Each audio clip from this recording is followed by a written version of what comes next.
Get ready for the dictation. Dictation will start in 5 seconds. Start.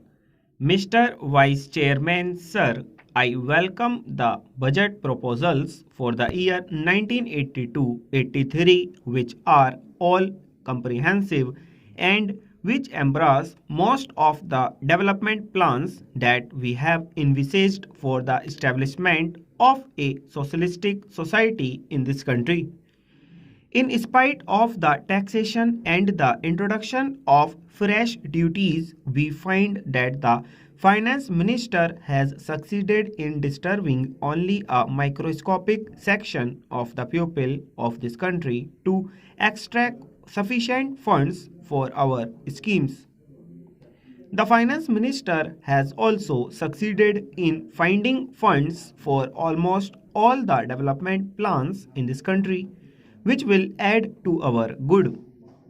While we discuss the general aspects of the budget, we will have to consider the activities of most of the sections that are now covered in the budget. Even though the provisions are there, I think, sir, the expenditure on some of the activities envisaged in this budget should be subjected to a thorough scrutiny. In this respect, sir, I wish to bring to the notice of the House the special feature of the educational system of this country. Some of the members have mentioned something about the educational system of this country, have remarked that the allocation of funds is not adequate and that the provision should be revised according to the needs of this country. As the honorable member was speaking in Hindi, I did not thoroughly understand what he meant, but still, sir, the educational system has created a sort of confusion in our country over the last 15 years, and every now and then we had been changing the schemes and plans for educating our children, and various states have adopted different schemes which have actually created a feeling of disintegration among the people of this country.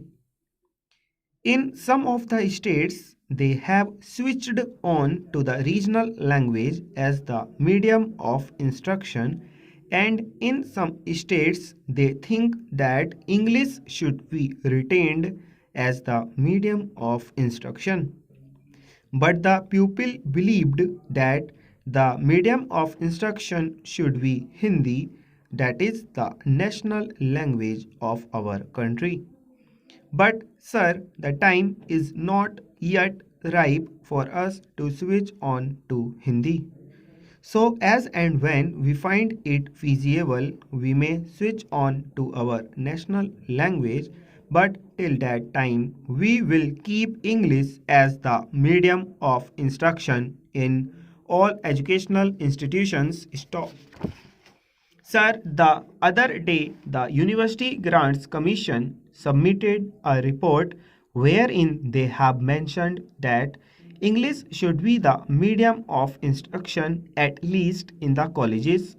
Sir, it is my opinion that English should be retained in this country for years to come till we find that we could translate all the essential books on science and technology, etc., into Hindi, which should be able to help us in educating our boys, especially in the technical institutions, through Hindi as the medium. Here, sir, some of the members have pointed out with regard to the introduction of different types of education in the same state or in various parts of this country. We find that a majority of the children of our country are educated in the basic system, which brings out, as far as I know, second class citizens in this country who are to be governed by the boys who are sent to the public schools. Most of the children of the HAPs are sent to the public schools and they are imparted expert training, and when they come out they are definitely superior to those boys who undergo this basic system of education.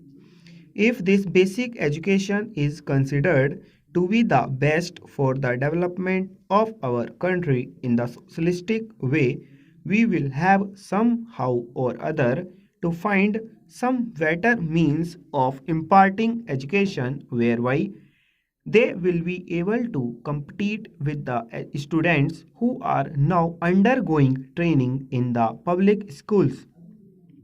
Unless we do it, we will be creating, as I previously mentioned, a second class of citizens in this country.